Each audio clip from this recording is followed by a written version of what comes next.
வணக்கம் அன்பு உறவுகளே, நேத்ராவின் நட்சத்திர சந்திப்பு சிறப்பு நிகழ்ச்சியூடாக நாங்கள் இந்த வேளையில் சந்திக்கின்றோம். இன்றைய நட்சத்திர சந்திப்பு இந்த விசேட கலந்துரையாடல் பகுதியில் கலந்து கொள்ளப் போகின்ற நட்சத்திரம் யார்? அது நம்ம வேறு யாரும் இல்லை, உங்கள் அன்புக்கும் பாசத்துக்கும் வரவேற்புக்கும் கூறிய நம்முடைய நட்சத்திரம். நம்முடைய கனா காணும் காலங்கள் தொலைக்காட்சி தொடர் நாடகத்தினூடாக அறிமுகமான நம்முடைய பிளாக் பாண்டி இந்த வேளையில் நம்மோடு இருந்திருக்கிறார். வணக்கம் பிளாக் பாண்டி, தூங்கிட்டீங்களா? பாஸ் ஹலோ வணக்கம். அன்பு உறவுகளுக்கு இந்த பிளாக் பாண்டியின் பணிவான வணக்கங்கள். அதே கண்ணாடி போட்டால் தூங்குறது தெரியாதுன்றத கண்ணாடி போடுறது. அப்படியா? அது நீங்கள் ஏசி வேறு நல்லா சூப்பராக வச்சுருக்கீங்களா? கொஞ்சம் அசத்திருச்சு ஃபுல் ட்ராவலிங்னால. அன்பு உறவுகளுக்கு இந்த பிளாக் பாண்டியின் பணிவான வணக்கங்கள். ஒரு அருமையான சந்திப்பை ஏற்படுத்தி கொடுத்த திரு ஜெயமனுக்கும் ரூபாணி தொலைக்காட்சிக்கும் என்னுடைய மனமார்ந்த நன்றி.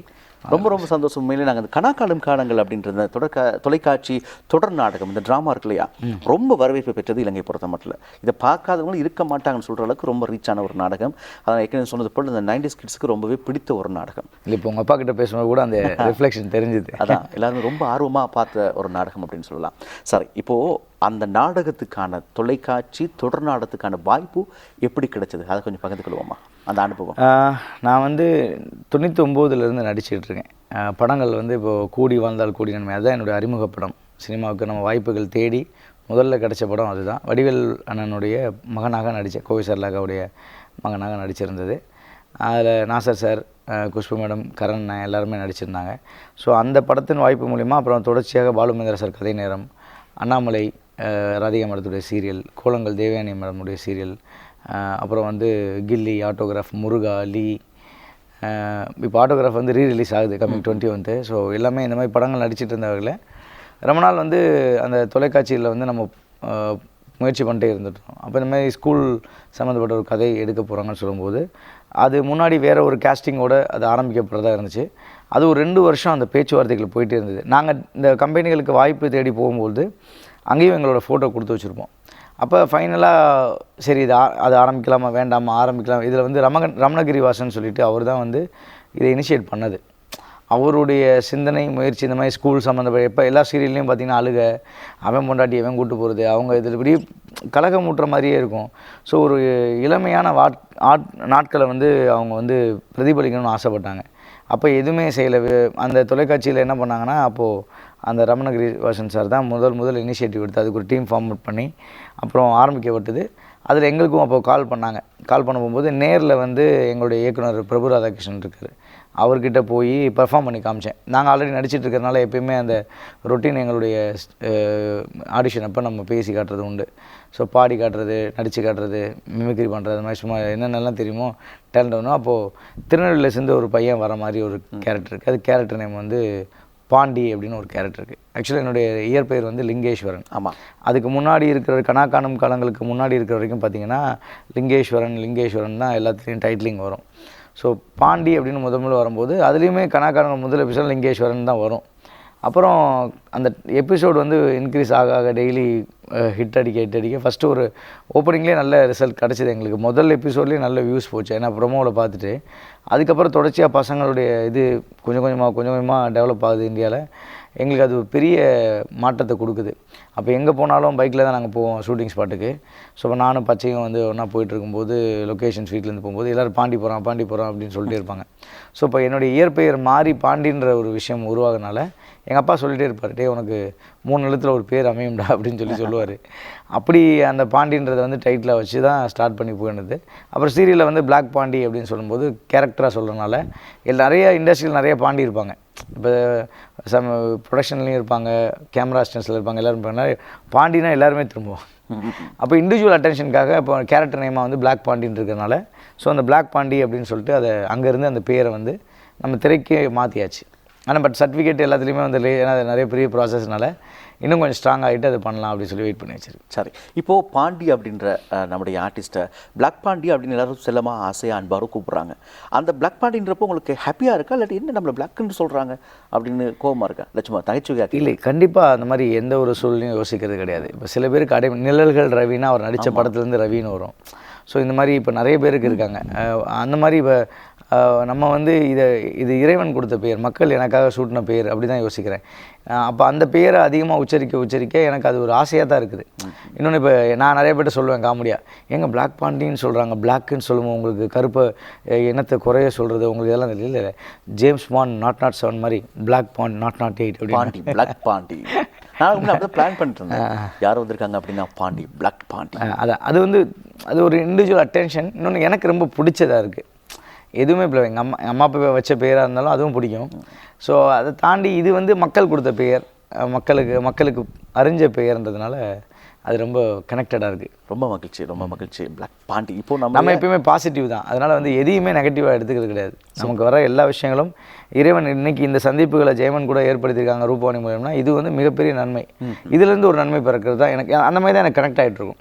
ஸோ நம்ம வந்து இப்போ இதில் நமக்கு என்ன லாபம், இதனால் என்ன பிரயோஜனம் அப்படின்னா எந்தெந்த விஷயங்களை நம்ம சலிச்சுக்கிட்டு என்ன செய்கிறோமோ அது எல்லாமே நமக்கு வந்து பேக்ஃபயர் ஆகிட்டே இருக்கும். ஸோ நான் அப்படி எதுவும் இல்லை, கிடைக்கக்கூடிய அனைத்து வாய்ப்பையும் பயன்படுத்தக்கூடியவன். சின்னதாக இருந்தாலும் பெரியதாக இருந்தாலும் அது என்னுடைய நேரம் பொறுத்து அதை சரியாக வழி நடத்திக்குவேன். அப்போ நடக்கும் அத்தனையும் நன்மை தான். இந்த உலகத்தில் நன்மை அதிகமாக எல்லோரும் யோசிக்க நன்மை தான் நடக்கும். ஓகே, ரொம்ப மகிழ்ச்சியான விஷயம். இப்போ கணக்காலும் காலங்கள் இந்த தொலைக்காட்சி தொடர் நாடகத்தில் ஒரு காட்சி போருக்கு பார்த்துட்டு வந்துடலாமா? பார்க்கலாம், நிச்சயமா.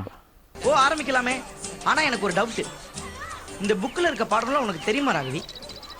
Okay, cool. What is the page number? Page number 1. Hey, that page I know. Tamil Nadu பாடநூல் கழகம் ஆண்டாள் கோவில் கோபுரம். Next page. பிளாக் பாண்டி. எப்படி ஃபீல் பண்ணுறீங்க இந்த ட்ராமாவை இப்போ இன்றைக்கு பார்க்க? இல்லை எனக்கு வந்து நான் வந்து 10th மேலே படிக்கல. 10th வந்து ப்ரைவேட் ஸ்டடி தான். 8th எனக்கு நின்றுச்சு. இந்த நாடகம் வந்து எனக்கு அந்த 10th 11th 12th college life வரைக்கும் என்ன மாதிரி ஒரு ஃபீல் உணர்த்துமோ அது எங்களுக்கு ஷூட்டிங் ஸ்பாட்லேயே எங்கள் ஃப்ரெண்ட்ஸ் அந்த மாதிரி டீம் அது இங்கே நீங்கள் எப்படி இந்த கேலப்பெல்லாம் பார்க்குறீங்களோ அதுதான் எங்களுக்கு பேக் அண்ட் ஸ்டேஜ்லேயும் இருக்கும். செம்ம கலாய்ச்சி சண்டை வரும், கோச்சுக்குவோம், எல்லாம் பண்ணோம். பட்டு வெரி குட் ஃப்ரெண்ட்ஸ் எல்லாருமே. மறக்க முடியாத ஒரு நினைவுகள்.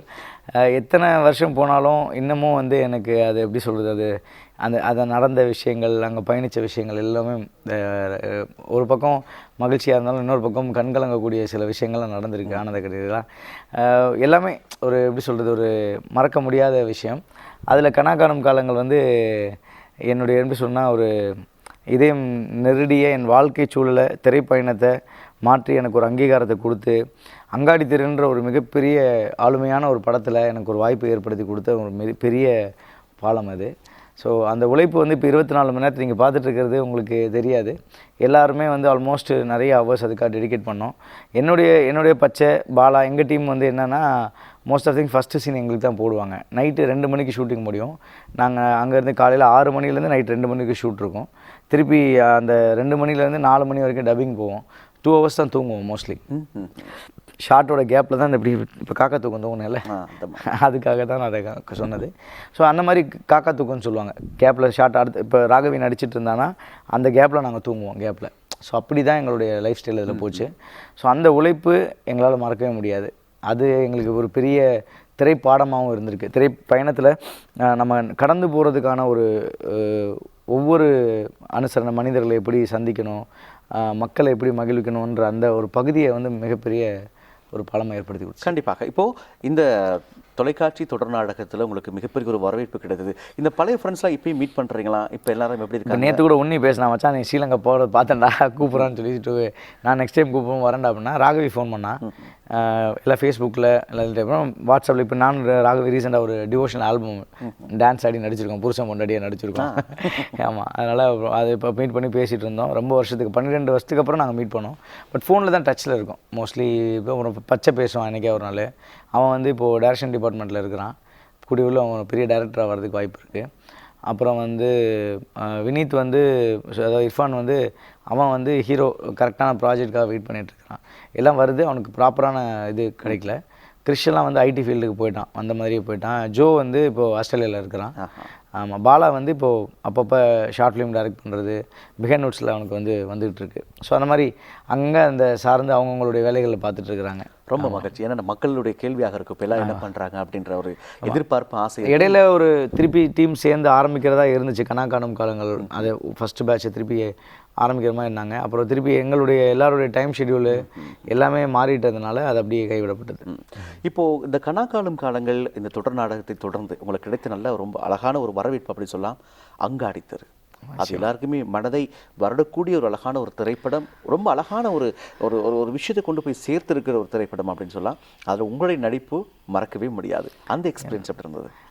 இப்போ எப்படின்னா, கனா காணும் காலம் முடித்தோடனே எனக்கு வந்து அங்காடி தெரு வந்து நான் போயிட்டேன். ஸோ அப்போ எப்படின்னா, எங்களுக்கு சீரியலை விட்டுட்டு போகிற மாதிரி ஒரு சூழல் வந்து, அப்போ நான் வந்து விஜய் டிவிலெலாம் கேட்கும் பொழுது அவங்க வந்து இல்லை நீ வந்து படம் பண்ணாத, இங்கேயே உனக்கு டைம் நிறையா இருக்குது, நீ ஏன் போகிற, இன்னும் நம்ம வேலைகளாக இருக்கும்போது அப்போ நான் வந்து சொன்னேன், இந்த மாதிரி பட வாய்ப்பு தான் நான் வந்து முயற்சி பண்ணிட்டு இருந்தேன்.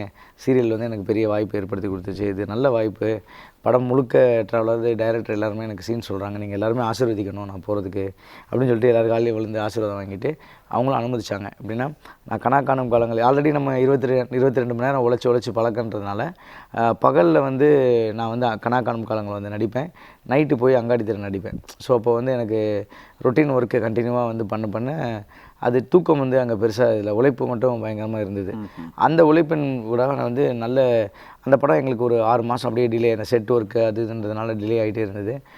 நடிச்சுக்கிட்டே இருந்தோம். அப்புறம் கனா காணும் காலங்கள் ஒரு தவிர்க்க முடியாத காரணத்தில் அப்படியே பசங்களுடைய கோஆர்டினேஷன்ஸு, இவங்க வேறு படங்களை போய் டைரக்டர் டீம் பண்ணாங்க, பட்டாளம்னு சொல்லிட்டு. ஸோ அதில் ஒரு சின்ன கொலாப்ஷன் நடந்துச்சு. அப்படியே சேனல் அந்த ஸ்டாப் பண்ணிட்டாங்க. ஸோ அதுக்கு நம்ம வந்து இருந்த கடைசி டீம் நாங்கள் மட்டும்தான். நான், பச்சை, ராகவி, இர்ஃபான் எல்லாருமே முடிஞ்ச அளவுக்கு உன்னி வரைக்கும் முடிஞ்ச அளவுக்கு அதில் எவ்வளோ சப்போர்ட் பண்ண முடியுமோ பண்ணோம். அப்புறம் அது அப்படியே பிளாங்காக நின்றுச்சு. ரொம்ப எல்லாருமே வருத்தப்பட்டோம், சரி என்னடா இப்படி போயிட்டு இருந்தது சடனாக அப்படி நின்றுச்சு அப்படின்ட்டு.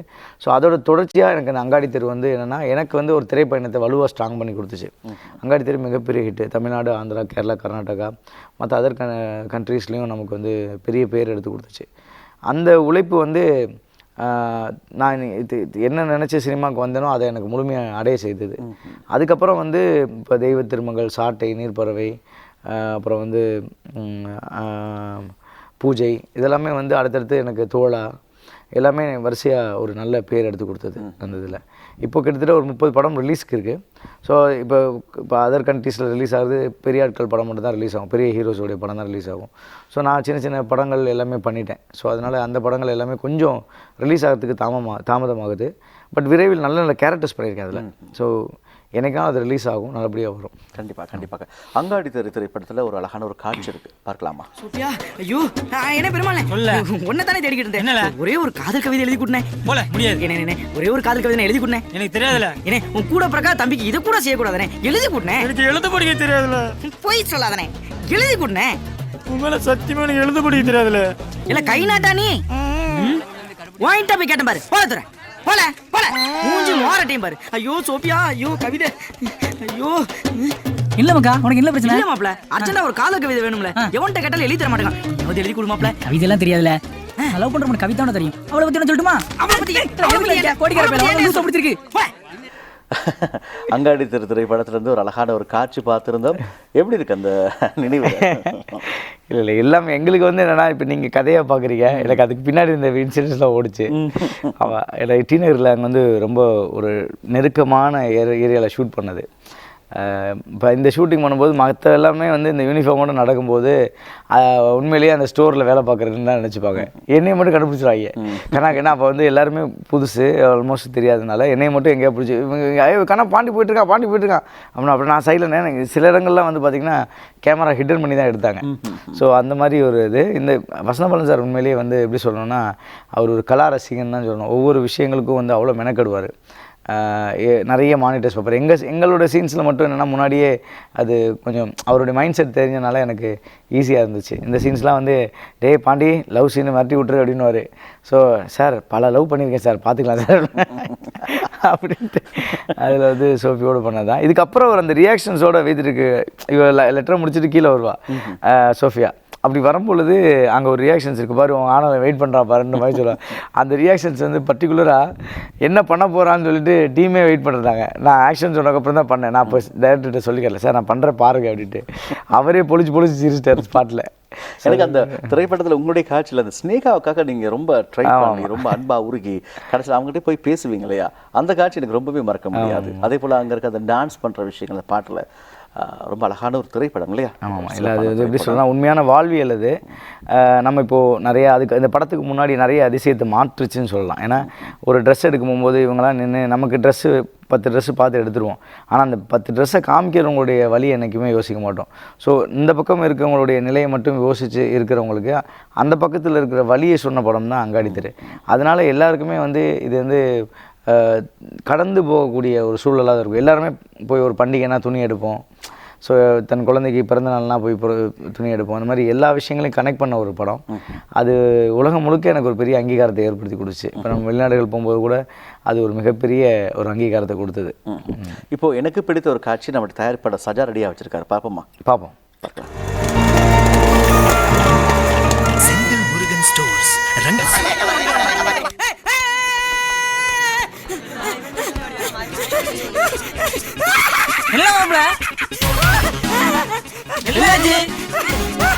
கல்யாணி மண்டையிலே போட்டாங்களே இல்ல சோபி ஓகே சொல்லிட்டா என்ன மாப்ள பள்ளியால ஸ்னேகா கல்யாணம் கொண்டு போடுவேன் கொண்டு விளம்பர சுட்டிக்காக ஸ்னேகா நம்ம கடைக்கு வராங்களே. இப்படியான பல அனுபவங்களை உங்களுக்கு பெற்று தந்திருக்கும் இந்த திரைப்படம் அப்படின்னு சொல்லலாம். இப்போது நம்முடைய இந்த அங்காடி தெரு திரைப்படம் போல் நீங்கள் நிறைய திரைப்படத்துங்களில் ஒரு ஒரு அற்புதமான காட்சிகள் ஒரு கதாபாத்திரமாக நீங்கள் நடித்திருக்கீங்க. இப்போது தெய்வ திருமகளாக இருக்கலாம் அல்லது நிறைய திரைப்படங்களில் ஒரு கேரக்டராக நீங்கள் ரோல் கேரக்டராக வந்திருப்பீங்க. அந்த அனுபவங்கள் எப்படி இருக்கிறது? அந்த எக்ஸ்பீரியன்ஸ் தெய்வ திருமகள்லாம் வந்து விக்ரம் சாரோட நடித்தது ரொம்ப ஒரு அருமையான அனுபவம். பஞ்சுவாலிட்டி அண்ட் அப்புறம் வந்து பர்ஃபெக்ஷன்ஸ், சின்ன சின்ன விஷயங்கள் நூக்கங்கள் வந்து விக்ரமனை வந்து ரொம்ப அழகாக பார்ப்பார். அப்புறம் கோ ஆர்டிஸ்ட்டு கூட வந்து ரொம்ப அன்பாக நடந்துக்குவார். நான் அதில் எனக்கு one of the favourite actor MS பாஸ்கரனை. அவரும் வந்து எனக்கு ரொம்ப பிடிச்ச ஒரு கலா ரசிகன். அவர் எல்லா விதமான நாங்கள் 2 பேரும் தான் எப்போயுமே சுற்றிக்கிட்டே இருப்போம். அதில் இந்த சம்பவம் ஒன்று நடக்கும்போது சம்மந்தப்பட்ட 2 பேரில் யாருக்காவது ஒருத்தருக்கு விவரம் தெரிஞ்சால் பார்த்தாது அப்படின்னு ஒரு டைலாக் இருக்கும். அது வந்து ரொம்ப பிடிச்ச டைலாக்ஸ் அது. ஸோ அவரை மூட்டி விட்டு இந்த கதையில் ஒரு சைலண்ட் வில்லன் கேரக்டர் மாதிரி அது. அதாவது நாங்கள் பாண்டியர்லாம் ரொம்ப லவ் பண்ணி ரொம்ப ரசித்து பார்த்தோம். ஆனால் அந்த படத்தில் என்னப்பா வில்லன் மாதிரி இருக்காரு அப்படின்ற மாதிரியான. ஆமாம், அந்த மாதிரி ஒரு இது. பட் அது இன்டெரக்டாக பார்த்தீங்கன்னா நம்மளால் இருக்கிற பிரச்சனைகளை தான் அவங்க வந்து வருவாங்க. நல்ல கேரக்டர் டைரக்டர் சொல்லும்போது சொன்னது அது. அப்புறம் வந்து இப்போ வேலாயுதம் விஜயண்ணன் கூட நடித்தது, கில்லியில் ஒரு சீன் நடிச்சிருப்பேன். அதுக்கப்புறம் வேலாயுதம் த்ரூ அவுட் கேரக்டர் பண்ணியிருப்பேன். ஜில்லாவில் வந்து அதே டைரக்டரோட பண்ணது. அப்புறம் வந்து இப்போ கோட்லேயும் நடிச்சிருந்தேன், சீன் கட் ஆகிடுச்சு. மற்றபடி என்னென்னா எல்லா படங்களுமே வந்து நமக்கு கொடுக்குற கதாபாத்திரத்தை சரியாக பண்ணணும்னு எப்பயுமே நினைப்போம். அது இறைவனரால் எனக்கு கிடச்ச கதாபாத்திரங்கள் எல்லாமே சிறப்பாக அமைஞ்சது. இப்போ இப்போவும் வந்து நிறைய படங்கள் நம்ம நடிச்சிருக்கோம். அந்த கதாபாத்திரங்கள் எல்லாமே எனக்கு ஒரு இண்டிவிஜுவாலிட்டி அட்டென்ஷனை க்ரியேட் பண்ணக்கூடியதாக இருக்குது. அதுக்கப்புறம் நம்மளுடைய தனிப்பட்ட முயற்சிகள், இசையமைக்கிறது, பாட்டு பாடுறது, அந்த மாதிரியான விஷயங்களும் தொடர்ச்சியாக நம்ம போயிட்டுருக்கு. அதை நான் கேட்கணும் அப்படின்றது ரொம்ப ஆசைப்பட்ட ஒரு விஷயம். ரொம்ப அழகாக ஒரு இன்டர்வியூவில் பாடிருந்தீங்க. அப்படி கீபோர்டு ப்ளே பண்ணிகிட்டே அழகாக பாடிருந்தீங்க. ஒரு 2 லைன் பாட முடியுமா? கண்டிப்பாக கண்டிப்பாக. ஏன்னா அந்த பாட்டு இப்போது ஸ்கேல் இருந்தால் ஈஸியாக இருக்கும். இப்போ வேறு ஒரு பாட்டு பாடுறேன் நான். இருவிழி இமைக்குள்ளே எனது தேவதை தெரிந்ததால் இதயத்தில் இளந்தென்றல் புதிதாய் எனக்குள்ளே புகுந்தது. வானவில் வர்ணங்களாய் எந்தன் வாழ்க்கையை ஜொலிக்கிறது. பூக்களின் வண்டுகளாய் என் இதயத்தை வருடியதே. ஓர் ஜென்மம்தான் வாழ்ந்தாலுமே உன்னோடு தான் வாழ்வேன். உயிர் போகும் வரை நெஞ்சில் உந்தன் நினைவோடு வாழ்வேன். உன் கண்கள் சொல்கின்ற கவிதை என் இதயம் கரைகின்றது. அந்த வானில் தவழ்கின்ற முகில் போல் என் இதயம் துடிக்கின்றது. உன் கண்கள் சொல்கின்ற கவிதை என் இதயம் கரைகின்றது. அந்த வானில் தவழ்கின்ற முகில் போல் என் இதயம் துடிக்கின்றது. இருவிழி இமைக்குள்ளே. Wow, super super super. ரொம்ப அருமையாக பாடுறீங்களே. இது என்னோட கம்போசிஷன். எங்கள் அப்பா கிட்ட இசையமைக்க கற்றுக்கிட்டேன். அப்புறம் அப்துல் சத்தார் மாஸ்டர்னு ஒருத்தவங்ககிட்ட, அப்புறம் ரஜிஜாஜ் மாஸ்டர்னு சொல்லிட்டு அவங்ககிட்ட வோக்கல் படித்தேன். ஸோ தொடர்ந்து நான் ஒரு 3000 ஸ்டேஜஸ் வந்து பாடியிருக்கேன் கச்சேரிகளில். அப்பாவுடைய ஸ்டேஜ், அப்புறம் சாதக பறவைகள், நிறைய இசைக்குழுவில் பயணிச்சிருக்கிறேன். ஸோ அது வந்து எனக்கு, நானும் என் தங்கையும் வந்து நிறைய பாடல்கள் பாடி ஒரு கட்டத்தில் அது எங்களுக்கு ஒரு வருமானமாகி வாழ்வாதாரமாகி அடுத்த கட்டத்தில் அங்கேருந்து சினிமாவுக்கு திரைப்பயணத்துக்கு போகிறதுக்கு அதுவும் பெரிய காரணமாக இருந்தது. வாழ்த்துக்கள் வாழ்த்துக்கள் பாண்டி, ரொம்ப அருமையாக பாடுறீங்க. பாண்டியோட நம்ம ரொம்ப ஜாலியாக நிறைய விஷயங்கள் பேசியாச்சு. ஒரு சின்ன பிரேக் எடுத்துக்கலாம். பிரேக் பிறகு ரொம்ப சீரியஸாக பேச போகிறோம். என்ன விஷயம் பார்க்குறீங்களா? பிரேக் போய் பார்க்கலாம்.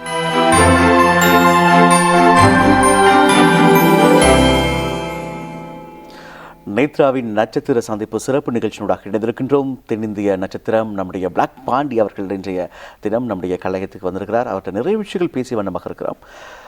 பிளாக் பாண்டி பெயரில் பிளாக் இருந்தாலும் மனசு முழுக்க ஒயிட்டாக இருக்குது அப்படின்னு சொல்லலாம். அப்படியான ஒரு விஷயத்தை தான் இப்போ செய்து கொண்டு வராரு. ரொம்ப அருமையான ஒரு விஷயம். இம்முறை நீங்கள் இலங்கைக்கு வர்றதுக்கான விஷய காரணம் என்ன பாண்டி? இல்லை, இப்போது சமீபத்தில் வர ஒவ்வொரு முறையும் என்னுடைய உதவும் மனிதம் அறக்கட்டளைக்காக வருகிறேன். உதவும் மனிதம் இலங்கையிலும் ஆரம்பிக்கப்பட்டிருக்கு. இங்கே வந்து proper registration, government and registration ப்ராசஸ்லாம் போயிட்டுருக்கு. இன்னும் ஓரிரு வாரங்களில் எங்களுக்கு அதுக்கான விடயம் கிடச்சிரும். நான் இங்கே வரும்போதுலாம் என்னால் முடிஞ்ச உதவிகள் வந்து என்னுடைய மக்களுக்கு நம்ம செய்யணும். தொப்புள் குடி உறவாக தான் நம்ம பார்க்குறோம். நிறைய பேர் கேட்பாங்க, இந்தியாவிலே கஷ்டம் இருக்குது, இலங்கையில் போய் என்னடா பண்ணுறேன்னு. இலங்கையில் எவ்வளோ இன்னும் கஷ்டப்படுறாங்க, மலையகத்தில் எவ்வளோ கஷ்டப்படுறாங்கன்னு இன்னும் அவங்களால யோசிக்க கூட முடியாது. எனக்கு மலைய மக்கள் ரொம்ப கஷ்டப்படுறாங்கன்றதை தெரிஞ்சுக்கிட்டது வந்து ஒரு முக்கியமான உயர் அதிகாரி, நம்முடைய பதுல்லாவில் இப்போது வந்து ஹைகோர்ட் கமிஷன் ஜட்ஜாக இருக்காங்க திரு ட்ராஸ்கி சார். அவர் தான் வந்து நீங்கள் மலையக மக்களுக்கு நீங்கள் செய்யணும். இப்போ வட மாநிலங்களில் இருக்கக்கூடியவங்களாம் வந்து கண்டிப்பாக வெளிநாடுகளில் போய் சம்பாரித்து ஓரளவு தன்னுடைய நிலைப்பாட்டை உயர்த்திக்கிறாங்க. மலையகத்தில் இன்னும் அந்த பின்தங்கிய நிலைமை இருக்குது. நீங்கள் எங்களுடைய பிள்ளைகளுக்கு நீங்கள் கண்டிப்பாக செய்யணும், அங்கே ஏதாவது வாய்ப்புகள் இருந்தால் ஏற்படுத்துங்கணும் போது நான் போய் இந்தியாவில் போய் நம்மளுடைய நண்பர்கள்ட்ட போய் கேட்டு ஒரு 20 சீட்டு போன வாட்டி இலவச கல்விக்கான ஸ்காலர்ஷிப்போடு வந்தேன். வந்ததில் ஒரு 4 பிள்ளைகளுக்கு இங்கேருந்து மலையக பிள்ளைகளும் கொண்டு போய் இந்தியாவில் இப்போ படிக்க வச்சுட்ருக்கேன். உயர்கல்வி அதாவது 12th 10th இங்கே எங்கள் 12th சொல்லுவாங்க. இங்கே O லெவல் A லெவல்லாம் முடித்தவங்க இங்கிலீஷ் பாஸ் பண்ணியிருக்கணும். இப்போ அடுத்த முறை நமக்கு வந்து இப்போ கன்ஃபர்மேஷன் ஆகிருக்க சீட் வந்து 20 சீட்ஸ் கிடச்சிருக்கு. டிகிரிக்காக பட்டப்படிப்புக்காக கிடச்சிருக்கு. ஸோ இப்போ இருந்தே நாங்கள் அதுக்கான ப்ராசஸ் ஆரம்பிச்சிருக்கிறோம். சில இங்கே இருக்கக்கூடிய ஆர்கனைசேஷன்ஸ் கூட டைப் பண்ணி உண்மையாகவே கஷ்டப்பட்டுருக்கிற பிள்ளைகள் எல்லாருமே வந்து அந்த வாய்ப்பை யூஸ் பண்ணிக்கணும்னு நினைப்பாங்க. அப்படி இல்லாமல் உண்மையிலே இப்போ தாய் தகப்பன் இல்லாமல் இருக்கிறவங்க, அந்த வீட்டில் சிங்கிள் பேரண்ட் இருப்பாங்க, அவங்க வருமானமின்றி தினக்கூலியில் ரொம்ப கஷ்டப்பட்டுருப்பாங்க பிள்ளைகளை வளர்க்குறவங்க. இந்த மாதிரி இந்த கல்வி தான் பெரிய மாற்றத்தை ஏற்படுத்தணும், தலைமுறையை மாற்றத்தை ஏற்படுத்துன்றதுக்காக முதல் முயற்சியாக அந்த கல்விக்கான திட்டங்களை எடுத்துகிட்டு வந்துட்டுருக்குறோம். அது இப்போது வாய்ப்பு கிடைக்கிது. அந்த வாய்ப்பு கிடைக்கும்போது எங்கே கிடைச்சா, நான் இந்தியாவில் கிடைச்சா செய்கிறதுக்கு வாய்ப்பு கிடைச்சாலும் செய்ய போகிறோம். இந்தியாவில் நிறைய 12 வருஷமாக தொடர்ந்து செஞ்சுட்டு தான் இருக்கோம். இப்போது இலங்கையிலையும் அது கிடைக்கும் பொழுது அதுக்கான விஷயங்களை செய்கிறதுக்கு ஒரு வாய்ப்பாக இருக்குது. இதில் நிறைய பேர் சொன்னாங்க, நிறைய கஷ்டம் இருக்குது, இந்த நாட்டிலேருந்து அந்த நாட்டில் போய் எப்படி படிக்க வைக்க போகிறீங்க அப்படின்னு. எந்த விஷயங்களாக இருந்தாலும் முயற்சி பண்ணால் தான் அதுக்கான தெளிவு பிறக்கும். ஸோ நான் சொன்னேன், நான் முயற்சி பண்ணி பார்க்குறேன், அதோட இறுதி விஷயங்கள் வரைக்கும் நம்ம ட்ரை பண்ணுவோம். கிடைக்கலன்னா பரவாயில்ல, அடுத்த வேறு ஒரு விஷயத்தை இலக்கு நோக்கி போகலாம் அப்படின்போது அதற்கான எல்லா விஷயத்தையும் நான் இறைவன்கிட்ட வேண்டினேன். இயற்கையை நான் விஷயங்கள் சந்திக்கக்கூடிய மனிதர்கள் எல்லாரையுமே நல்லவர்களாக, இதுக்கான நல்ல மனிதர்களாகவும் பிறருக்கு நல்லது செய்யக்கூடிய மனிதர்களாக நீங்கள் வந்து எனக்கு அறிமுகப்படுத்துங்கன்னு இயற்கைக்கிட்ட வேணுமே. இந்த பாதை எல்லாமே எப்படி சொல்கிறதுன்னா பசுமையால் நிறைந்த பாதையாக மாறிடுச்சு. ஸோ சந்தித்த அத்தனை மனிதர்களும் வந்து பார்த்திங்கன்னா இறைவனை வந்து நேரடியாக காண்ற மாதிரி தான் இருந்தது எனக்கு ஒவ்வொரு தருணத்துலையும். அமைச்சர் சுந்தரலிங்கம் பிரதீப் ஐயா, அவர் வந்து எங்களுக்கு மிக மலையக அமைச்சர் இருக்காங்களே, அவங்க எங்களுக்கு முக்கியமான உதவிகள் செஞ்சாங்க. அப்புறம் வந்து இன்னும் நிறைய பேர் இருக்குது. இதனூடாக அவங்கள நான் கௌரவப்படுத்தணும்னு நான் ஆசைப்பட்றேன்.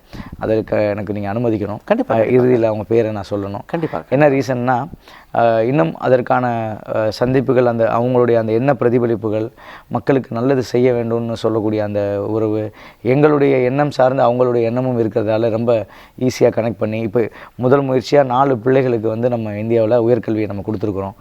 அவங்களுக்கு வேலை வாய்ப்புக்கும் நாங்கள் ஏற்பாடு பண்ணிக்கிட்டு தான் இருக்கிறேன். இந்த பிள்ளைகளுடைய படிப்பு முடியும் காலத்தில் அவங்களுக்கு அதுக்கான வேலை வாய்ப்பையும் நான் உருவாக்கி தரதா இருக்கேன். ஏன்னா அந்த குடும்பத்தினுடைய நிலை மாறி அந்த தலைமுறையினுடைய மாற்றம் கல்வியால் ஆகும்ன்றது நம்பிக்கை இருக்குது. அதுக்கு உதவும் மனிதம் வந்து தொடர்பு கொண்டுட்டு அது ஒரு பெரிய காரணமாக இருக்கும்னு ஆசைப்பட்றேன். இன்னும் பல பேருக்கு நல்லது செய்கிறதுக்கான பிராப்தத்தை இறைவன் ஏற்படுத்தணும், அவ்வளோதான். கண்டிப்பாக. இப்போது 4 மாணவர்களுக்கு உயர்கல்வி தொடர்வதற்காக பட்டப்படிப்பு படிப்பதற்காக இந்தியாவுக்கு செல்வதற்கான ஒரு வாய்ப்பினை ஏற்படுத்தி கொடுத்துருக்குறீங்க. அதே போல் அடுத்து 20 மாணவர்கள், அதனை தொடர்ந்து நீங்கள் எதிர்பார்க்குறீங்க 100 மாணவர்கள் ஒரு ஃப்ளைட்டை ஃபுல்லாக எடுத்துகிட்டு போகணும்னு ஆசை. கொண்டு போகணும், அப்படி கூட்டி கொண்டு போய் அவங்களுக்காக படிப்பிக்க அந்த ஏற்பாடுகளை செய்யணும் அப்படின்னு நீங்கள் ஆர்வத்தோடு இருக்கிறீங்க. ரொம்ப மகிழ்ச்சியான ஒரு விஷயம் பாண்டி. உண்மையிலே ஒரு மலையகத்தினுடைய ஒரு மாற்றம் உருவாகணுமாக இருந்தால் அது கல்வியினூடாகத்தான் அது உருவாக்க முடியும். அப்போது இந்த மாணவர்களுக்கு இப்படியான ஒரு வாய்ப்பை ஏற்படுத்தி கொடுக்கணும் என்ற எண்ணம் எப்படி உங்களுக்குள்ள வந்தது? அதாவது இந்த உதவும் மனிதம் அப்படின்ற அமைப்பு மாத்திரமல்ல, மக்களுக்கு உதவ வேண்டும் அப்படின்ற ஒரு எண்ணப்பாங்க உங்களுக்குள்ள எப்படி வந்தது? அந்த ஆரம்பம் எப்படி? இல்லை, முக்கியமாக வந்து பார்த்திங்கன்னா, நான் வந்து பசியோடு இருந்த காலங்கள் ரொம்ப ஜாஸ்தி.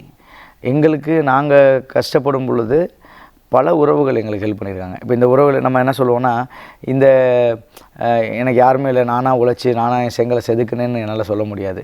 அது வந்து என்னுடைய தனிப்பட்ட திறமையை வேணால் நம்ம செய்யலாமே தவிர, அதற்கான வழியை காட்டுறதுக்கு ஒரு கைகள் வந்து தேவைப்பட்டு என்னை ஒவ்வொரு தருணத்துலேயும் பசியை போக்கியிருக்கு. இந்தியாவில் மல்லிகை அக்கான்லாம் ஒருத்தவங்க இருக்காங்க, கண்ணன் மல்லிகை அக்கான்னு. ஒரு கட்டத்தில் பசி அன்றைக்கி காலையிலேருந்து சாயந்தரம் வரைக்கும் யாருமே குடும்பமே சாப்பிடலை. அப்பா வந்து நோய் வாய்ப்பட்டு கிடக்கிறாரு, வேலைக்கும் செல்ல முடியல. நான் தான் போய் வியாபாரங்கள் பண்ணிட்டு வருவேன்.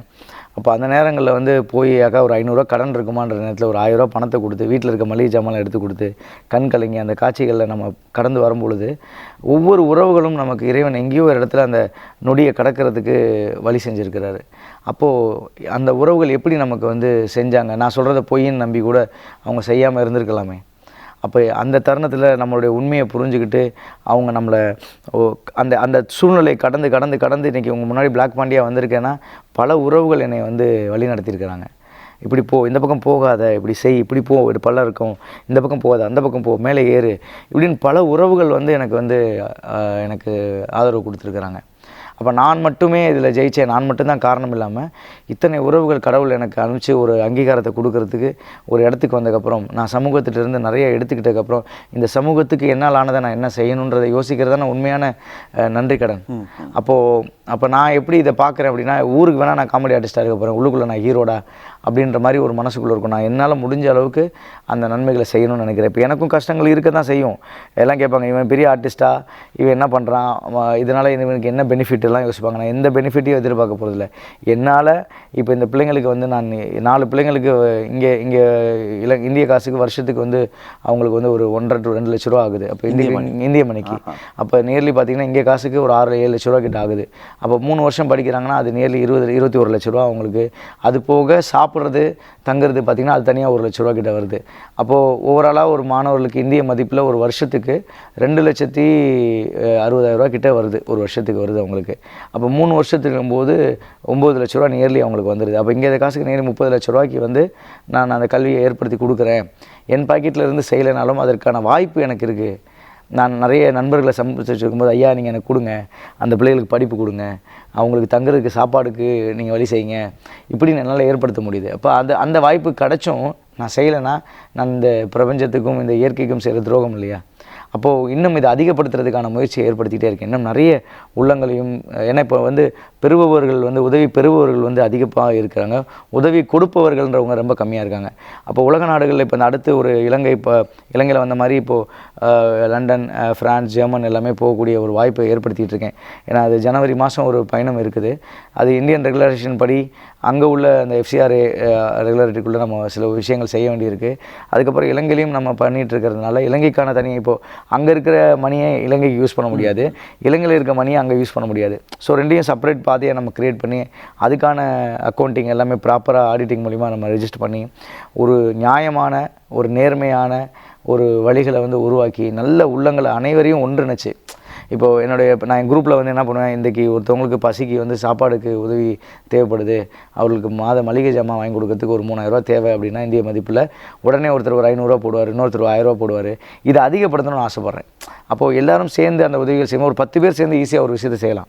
அவங்களுக்கும் தொடர்ச்சியாக அந்த பேர்டன் இருக்காது. ஒருத்தரே 3000 ரூபா கொடுக்குறதுக்கும் 500 1000 அப்படின்னு சொல்லி ஒரு 5 பேர் சேர்ந்து கொடுக்கறதுக்குமான விஷயங்கள் இருக்குது. அப்போ அந்த குடும்பத்துக்கு 5 உறவுகள் வந்து கை கொடுத்தாங்க அப்படின்னு இருக்கும். ஸோ அப்போ அந்த நிலையை, ஏன்னா எல்லாருக்குமே இந்த கஷ்டம்ன்றது வந்து நிரந்தரம் கிடையாது. நிறைய பேர் பார்த்திங்கன்னா இன்றைக்கி பரீட்சையில் ஃபெயில் ஆகிட்டா தற்கொலை எடுத்துக்கிறாங்க. ஒரு பிரச்சனை நடந்துருச்சுன்னா இதுதான் வாழ்க்கை முடிஞ்சுக்குதுன்னு சொல்லி குடும்பமே தற்கொலை பண்ணுற சூழ்நிலைகள் தான் வருது. அப்போ அவங்களுக்கான அந்த கவுன்சிலிங் ஏற்படுத்துறதுக்கும் அந்த மாற்றங்கள் ஏற்படுறதுக்கு யாரும் இல்லையே, நமக்கு உதவி செய்ய ஒருத்தவங்களுக்கு இல்லையா அப்படின்னு எத்தனை போராட்டங்கள், எத்தனை கவனக்குறைவுகள், எத்தனை வழிகள் இல்லாமல் மக்கள் கஷ்டப்பட்டுட்டு இருக்கிறாங்க. அப்போ நிறைய உறவுகளை சேர்த்துட்டோன்னா, இப்போ என்கிட்ட வந்து உதவி செய்யக்கூடிய மனிதர்கள் ஒரு 1000 பேர் 2000 பேருன்னு சேர்த்துட்டேன்னா, ஒரு 2 பேருக்கு 3 பேருக்குன்னு இல்லாமல் 2000 பேர் 3000 பேருக்கு நான் உதவி செஞ்சுக்கிட்டே இருக்கலாமே. அப்போது வெறும் கொடுத்து பழகிறது, இலவசமாக கொடுக்கறது மட்டும் நோக்கம் இல்லை. எங்களுடைய முழு முயற்சியுமே கல்வியை சார்ந்ததாக இருக்குது. ஆனால் கல்வியை இப்போ நிறைய மலையகத்தில் வந்து பார்த்திங்கன்னா கல்வி படிக்க வந்துடுவாங்க, அவங்களுடைய சாப்பாட்டுக்கு ரொம்ப கஷ்டமாக இருக்கும். பள்ளிகளுக்கு படிக்க போயிடுவாங்க, சாப்பாடுறது கஷ்டமாக இருக்கும். இப்போ ரீசெண்டாக கண்டியில் போயிட்டுருக்கும்போது ஒரு ஸ்கூலுக்கு போயிருந்தேன். அப்போ அந்த நினைக்கிறேன் அப்படியா அந்த எனக்கு அந்த நம்ம ஜெயபிரகாஷ் தோழர், சஞ்சீவ் தோழர், அவர் தான் இந்த இன்டர்வியூ உங்கள் மூலிமா ஜெயமன் மூலிமா அறிமுகப்படுத்தினது. அவருக்கும் நன்றி. அந்த ஒரு பள்ளிகளுக்கு கூட்டு போகும்போது அவர் தலைமை ஆசிரியர் சொன்னாங்க, தம்பி எங்கள் குழந்தைங்களுக்கு நீங்கள் பஸ் பாஸ் எடுத்து கொடுக்கணும். இப்போ இந்தியாலாம் பஸ் பாஸ் ஃப்ரீ. ஸோ இப்போ இங்கே வந்து பஸ் பாஸ் கம்மியான விலையில் கொடுக்குறாங்கன்னு சொன்னாங்க. அப்படி கொடுக்குறதுனால அந்த குழந்தைகள் படிக்கிறதுக்கு இலவச கல்வி கொடுத்தா கூட வந்து போகிற பஸ்ஸு கூட அவங்களுக்கு செலவுகள் பிரச்சனையாக இருக்குன்னு சொன்னாங்க. அப்போ நம்ம வந்து ஒரு 5000 ரூபா மாதம் கொடுக்கறதுக்கு முயற்சி பண்ணுறதுக்கு ட்ரை பண்ணுறோம். இந்திய காசில் மதிப்பில்லைன்னா இங்கே ஒரு 20000 ரூபா வரதுக்கு. அப்போ ஒரு 30-40 பிள்ளைங்களுக்கு அந்த பஸ்ஸு வரதுக்கு அவங்க ரொட்டீன் பேஸில் இப்போ ஒரு அவங்கள என்ன சொன்னாங்க, அந்த டீச்சர் நல்லா அழகாக சொன்னாங்க. அதாவது ஒரு பிள்ளைகளுக்கு வந்து இப்போ இந்த 3 மாதத்துக்கு ரொம்ப கஷ்டமாக இருக்கும், அந்த டைமில் அந்த 3 மாதம் கொடுத்துருவோம். அதை தாண்டி அடுத்த பிள்ளைங்களுக்கு கஷ்டமாக இருக்கும், அந்த டைமில் அது யாருக்கு அந்த மாதம் கஷ்டமாக இருக்கோ அதை நம்ம செய்வோம் அப்படின்னு சொல்லியிருந்தாங்க. அதை நம்ம ஒரு வாக்கு கொடுத்துட்டு வந்திருக்கோம். மினிமமாக நான் என்னால் முடிஞ்ச ஒரு 5000 ரூபா சப்போர்ட் பண்ணுறதுக்கு ட்ரை பண்ணுறேன். ஏன்னா இப்போ போய் தான் அதெல்லாம் நம்ம அரேஞ்ச் பண்ணி ஆகணும். இப்போ இங்கே இந்த ரிஜிஸ்ட்ரேஷன் ப்ராப்பராக முடிஞ்சதுக்கப்புறம் இலங்கை ஊடாக அதை எடுத்துகிட்டு வந்து இங்கே இருக்கிற நண்பர்கள்லாம் பிஸ்னஸ் தொழிலதிபர்கள் இருக்காங்களே, அவங்க மூலிமா அதை செய்ய வைக்கிறதுக்கு வழி பண்ணணும். மிக மகிழ்ச்சி. அப்போ இந்த ஏற்கனவே 4 மாணவர்களுக்கான உயர்கல்விக்கான வாய்ப்பினை நீங்கள் ஏற்படுத்தி கொடுத்துருக்கீங்க. இந்த தேர்வு எப்படி இடம்பெற்றது? இந்த மாணவர்கள் எப்படி இப்போது என்னுடைய நண்பர்கள் இப்போ மைக்கேல் சொல்லிட்டு இங்கே இருக்கிறாங்க, மலையக பையன் தான் இருக்கார். அவர் வந்து நம்ம ஜஃப்னா யூனிவர்சிட்டியில் சார் ஒருத்தர் ப்ரொஃபஸர் இருக்கார், டீன். அவர் ரகுராம் சார் சொல்லிட்டு, ரகுராம் சார் ஜஃப்னா யூனிவர்சிட்டியில் அவர் வந்து எனக்கு ரொம்ப நெருங்கிய நண்பர். நான் அந்த ரமணகிரி வாசன் சொன்னேன் இல்லையா, அவருடைய டிஎஃப்டி பேட்ச்மேட் தான் சார். ஸோ அப்போ நாங்கள் இங்கே ஜஃப்னா வரும்பொழுதுலாம் அவரை போய் சந்திச்சிருவேன் அந்த நேரம் பொறுத்து. அப்போ நான் வந்து சொன்னேன், சார் இந்த மாதிரி மலையகப்பில் 20 சீட் இருக்குது சார், இன்னும் ஒரு மாதத்துக்குள்ளே அந்த சீட்டு வந்து எனக்கு யூஸ் பண்ணலைன்னா அந்த குழந்தைங்களுக்கு வாய்ப்பு இல்லாமல் போயிடும். நீங்கள் மலையக பிள்ளைகளுக்கு ஏதாவது கொஞ்சம், எனக்கு அங்கே கான்டாக்ட் யாருமே இல்லை, நான் மலையகம் போனதே இல்லை, எனக்கு யாராவது இருப்பாங்கன்னு ஒரு அந்த குழுவில் இருக்கக்கூடிய மலையக மாணவன் திரு மைக்கேல் ஒருத்தர் வர சொன்னார். ஒரு 2 பசங்க வந்தாங்க. மைக்கேல் வந்து ஒரு அருமையான பையன். என்னென்னா அந்த ஒவ்வொரு ஃபாலோஅப்ஸும் வந்து, ஆனால் எங்கள் மக்கள் பிள்ளைகள் ரொம்ப கஷ்டப்படுறாங்கண்ணா, இவ்வளோ பெரிய ஆப்பர்ச்சுனிட்டி நீங்கள் கொடுக்குறீங்க, நான் கண்டிப்பாக நான் அதை ஒழுங்கு செய்கிறேன்னான்னு சொல்லிட்டு அவன் உடனடியாக அதுக்கான இனிஷியேட்டிவ் எடுத்து ஒரு டிஸ்ட்ரிக்டில் போய் ட்ரை பண்ணும்போது இப்போ 12 பிள்ளைங்க ஃபஸ்ட்டு வந்தாங்க. வரும்போது என்ன ஆயிடுச்சுன்னா, நம்மளுடைய இந்த க்ரைட்டீரியா இங்கிலீஷ் பாஸ் ஆகிருக்கணும், O லெவல் பாஸ் ஆகிருக்கணும், A லெவல் பாஸ் ஆகிருக்கணும், இப்படின்னு சில இது, அப்புறம் மைக்ரேஷன் சர்டிஃபிகேட்ஸ், இதெல்லாம் வந்து அவங்களால சில பிள்ளைங்களுக்கு இல்லை. அப்போ ஃபைனலாக 4 பிள்ளைகளுக்கு மட்டும்தான் இருந்து, அவங்க ரத்னபுரி டிஸ்ட்ரிக்டில் இருந்தாங்க. நம்ம மலையக அமைச்சர் சுந்தரலிங்கம் அவருடைய டிஸ்ட்ரிக்டில் இருந்தது. அப்போ அந்த பிள்ளைகளை மட்டும் நம்ம வந்து உடனடியாக அந்த ப்ராசஸ் எல்லாம் இமிடியேட் பண்ணி, சரி முதல் முயற்சியாக 4 பிள்ளைகளையாவது நம்ம படிக்க வச்சுருவோம்னு சொல்லிட்டு. ஏன்னா இப்போ ஒரு பிள்ளையை படிக்க வைக்கிறோமா, 2 பிள்ளையை படிக்கிறோமா, 100 பிள்ளையை படிக்க வைக்கணுன்றது முக்கியம் இல்லை. முதல் முயற்சி இது இறங்கினது எந்த இடத்துலையும் மிஸ் ஆகிடக்கூடாதுன்னு சொல்லி பண்ணோம். அப்போ இங்கே எம்பசி மூலிமா ஹை கமிஷனில் கிராட்டிஸ் விசா கிடைக்கும் அப்ளை பண்ணியிருந்தோம். அந்த டைம் கிராட்டிஸ் விசாவும் நமக்கு கிடைக்கல. அப்போ கந்தப்பன் சார் இருக்காங்க இங்கே ஹை கமிஷனில், அவர் வந்து ஹெல்ப் பண்ணியிருக்காருன்னு எங்களுக்கு அமைச்சருடைய ப்ரெஸ் மீட்டில் தான், அதாவது பத்திரிகையாளர் சந்திப்பில் தான் எங்களுக்கு தெரியுமே. அவர் தனிப்பட்டமில்ல, அவரும் இன்னொரு அதிகாரியும் சேர்ந்து இந்த பிள்ளைகளுக்கு விசா எடுத்து கொடுத்துருக்குறாங்க. அது ஒரு பெரிய நன்றியாக இருந்தது.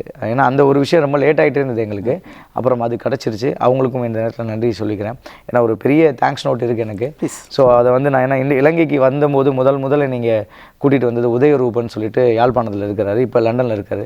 அவர் தான் இலங்கைக்கு எனக்கு முதல்ல டிக்கெட் போட்டு கனாக்கானுடைய ரசிகர். அப்புறம் என் மேலே நானும் அவரும் பாடல்கள், அவர் கவிதை எழுதுவார், பாடல்கள் எழுதி நான் ஒரு 40 பாடல்கள் வந்து நாங்கள் இலங்கை மண்ணுக்கு அந்த கோண்டாவில் பகுதியில் இருக்கக்கூடியதுக்கு சிவகாமி அம்மனுக்கு செஞ்சுருக்கிறோம். அவருக்கு முதல் நன்றி, அவர் குடும்பத்தாருக்கும் நன்றி.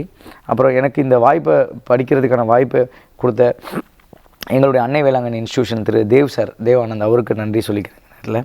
அப்புறம் வந்து சுரேஷன்னு சொல்லிட்டு இந்த மீனவருக்கும் இதுக்கெலாம் அப்பப்போ எனக்கு இங்கே அதிகாரிகளை பழக்கப்படுத்துகிற அவருக்கு நன்றி. அப்புறம் விக்ரம் சிங் ஐயா பத்திரிகை ஊடகங்களில் இருக்கிற அவருக்கு நன்றி. அமைச்சர் திரு சுந்தரலிங்கம் பிரதீப் ஐயாவுக்கு நன்றி.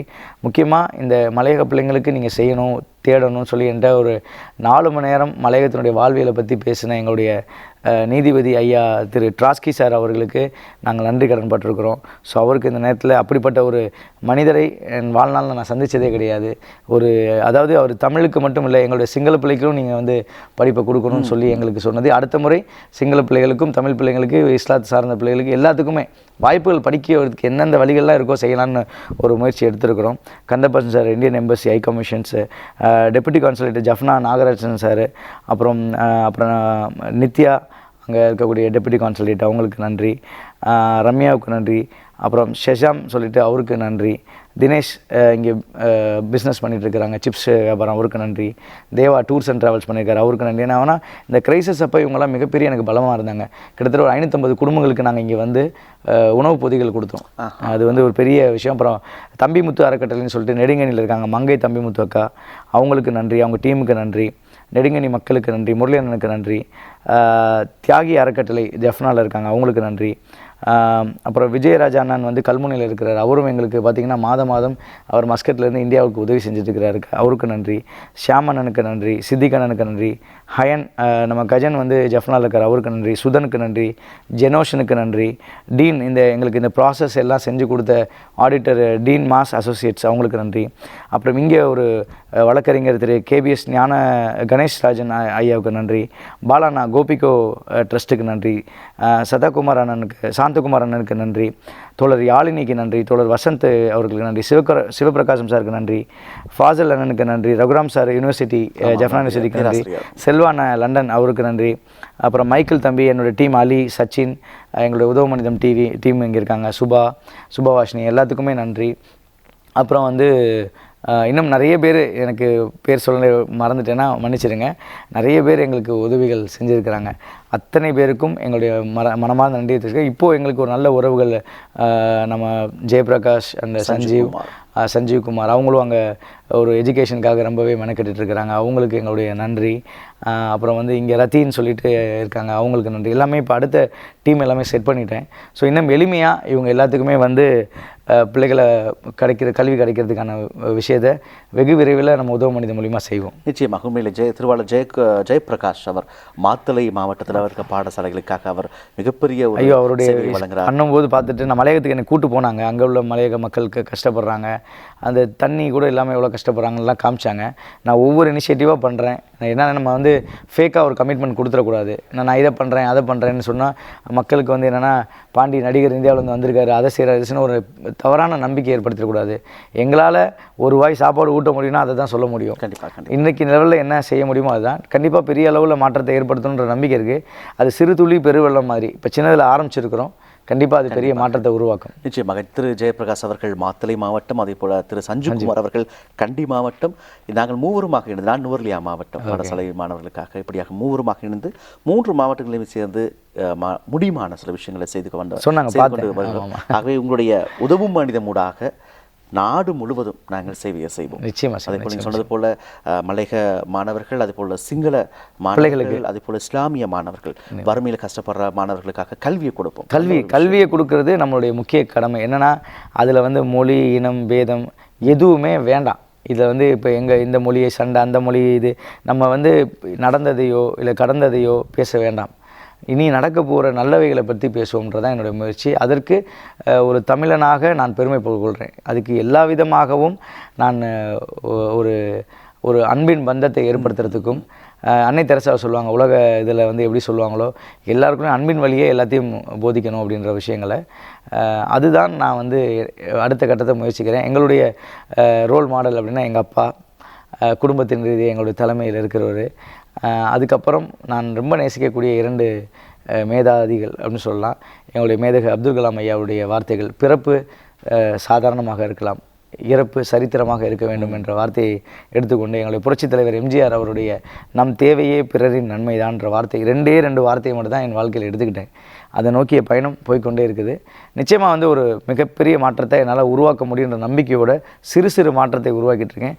அது ஒவ்வொருடைய தனிப்பட்ட வாழ்க்கையிலையும் நான் வந்து இறைவன் அருளாலும் நிறைய நல்ல உள்ளங்களுடைய உதவியோடும் நான் இதை பயணிச்சுக்கிட்டு இருக்கிறதுல ஒரு ரெப்ரசன்டேட்டிவாக நான் இருக்கேன்னு நினைக்கும் பொழுதே நான் மிக மன சந்தோஷத்தோடு நான் பயணிச்சுட்டு இருக்கிறேன்.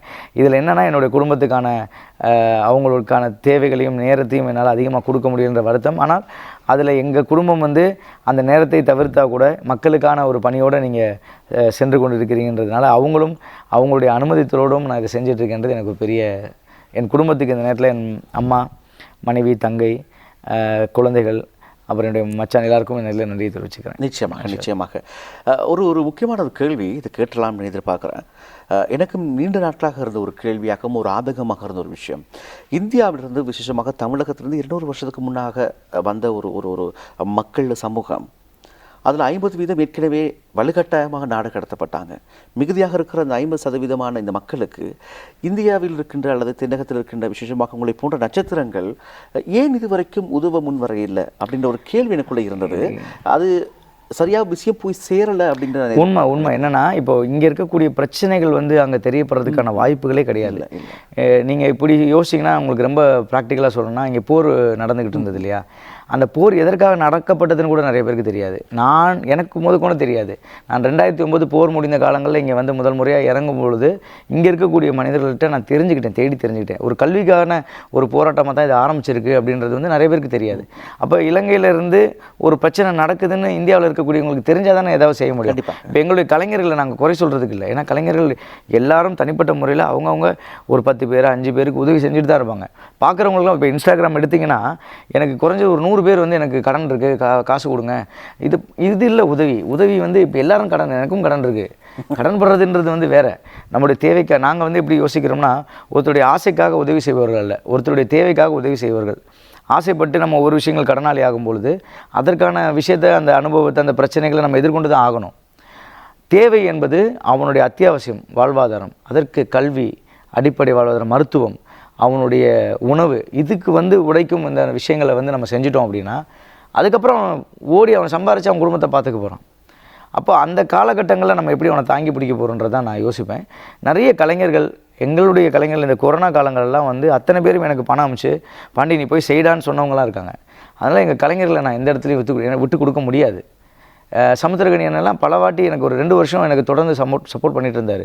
அன்னதானம் போகிறடே தம்பி யாருக்கா சாப்பாடு போடுறா, என்னடா செய்யலாம், யாருக்கா என்ன செய்யணும், நான் அன்னதானம் பண்ணிகிட்ருக்கேனே, உங்கள் பேர்லேயே சொல்லி நான் அன்னதானம் செய்கிறேன், நிறைய ஹோம்லெஸ் ரோட்டில் படுத்துட்டு இருக்கிறாங்க, அவங்களுக்குலாம் போய் உதவி செய்வோண்ணே அப்படின்னு சொல்லும்போது ஓகேடா செஞ்சிடறான்னு சொல்லி வாரத்துக்கு அவருக்கு பணம் கொடு, வாரத்துக்கு ஒரு நாள் அவருடைய எடுத்துப்பார். அப்போ மாதம் அதற்கான ஒரு பணத்தை அவர் போட்டுருவார். அப்போது எல்லாரும் நிறைய நடிகர்கள் இருக்கிறாங்க. அப்படின்னா இது மாதிரி ஒரு பெரிய லிஸ்ட்டே நான் சொல்லணும். ஸோ அதனால் ஒருத்தர் செய்யலை அப்படின்னா கண்டிப்பாக அவருடைய சூழல்கள் அப்படி இருந்திருக்கும். தகவல் போய் சேரலை. இப்போ நீங்கள் வந்து அந்த இப்போ இந்திய மக்கள் இங்கே கஷ்டப்படுறாங்க, மலையக மக்கள் இப்போ யூஸ்வலாக வந்து இலங்கைக்கு வரதுன்னா என்ன வச்சுப்பாங்க, கொழும்புல வந்தால் நாங்கள் என்டர்டெயின்மெண்ட்டுக்கு வரோம், ஒரு குடி கூப்பானம் அடிக்கிறதுக்காக வரணும், சுற்றணும், அங்கே இருக்க பிரச்சனைகளை விட்டுட்டு நாங்கள் வெளியில் வந்து சந்தோஷமாக இருக்கணும். சந்தோஷம் குடியிலையும் கும்மாளத்தில் தான் இருக்குன்னு நினச்சிக்கிறாங்க.